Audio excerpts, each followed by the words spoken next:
Assalamualaikum warahmatullahi wabarakatuh. Kenalkan, nama saya Fiko Yuda, NIM 2018-151-202.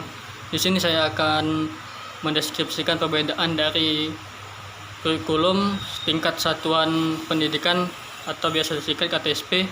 Yang kedua, kurikulum berbasis kompetensi atau biasa disebut KBK. Dan yang terakhir, yang ketiga, kurikulum 2013. Baiklah, yang pertama saya akan mendeskripsikan tentang kurikulum tingkat satuan pendidikan atau KTSP. Pada dasarnya, pemberlakuan KTSP sepenuhnya diserahkan kepada sekolah, dalam arti tidak ada campur tangan dari Dinas Pendidikan atau Departemen Pendidikan Nasional. Penyusunan KTSP melibatkan guru, karyawan, dan komite sekolah. Kelebihan dari kurikulum ini yang pertama adalah kurikulum ini sangat memungkinkan bagi setiap sekolah menitik beratkan dan mengembangkan mata pelajaran yang dianggap paling dibutuhkan oleh siswa. Yang kedua, kurikulum ini mengurangi beban belajar bagi siswa yang sangat padat.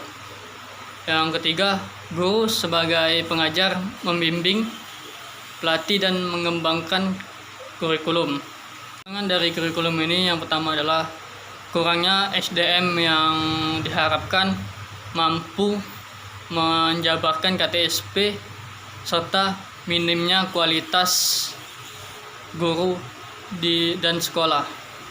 Yang kedua, yaitu kurangnya sarana dan prasarana yang sebagai pelengkap untuk pelaksanaan dari kurikulum KTSP.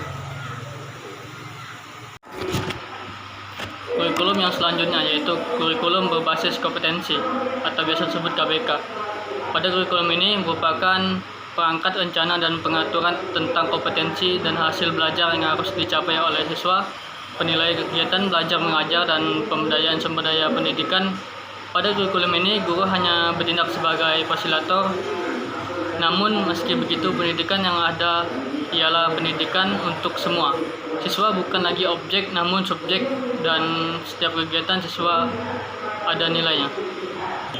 Kelebihan dari kurikulum ini yaitu mengembangkan kompetensi-kompetensi peserta didik pada setiap aspek mata pelajaran dan bukan pada penekanan penguasaan konteks mata pelajaran itu sendiri. Yang kedua, kurikulum ini bersifat alamiah atau kontekstual. Yang terakhir, kurikulum ini mengembangkan pembelajaran yang berpusat pada peserta didik. Kekurangan dari kurikulum ini yang pertama yaitu kurikulum dan hasil belajar indikator sudah disusun. Padahal indikator sebaiknya disusun oleh guru karena guru paling tahu tentang peserta didik. Yang kedua yaitu konsep kurikulum ini sering mengalami perubahan termasuk pada standar kompetensi.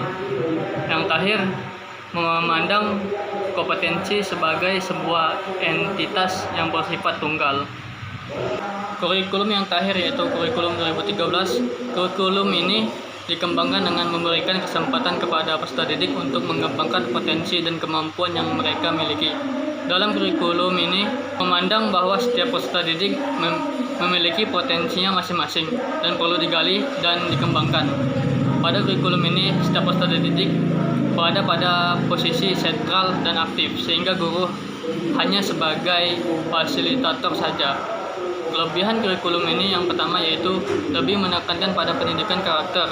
Yang kedua, asumsi dari kurikulum ini adalah tidak ada perbedaan antara anak kota dan anak desa.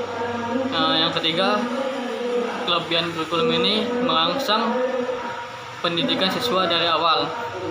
Yang terakhir, kesiapan terletak pada guru. Kekurangan dari kurikulum ini yang pertama yaitu pemerintah memandang guru dan siswa memiliki kapasitas yang sama.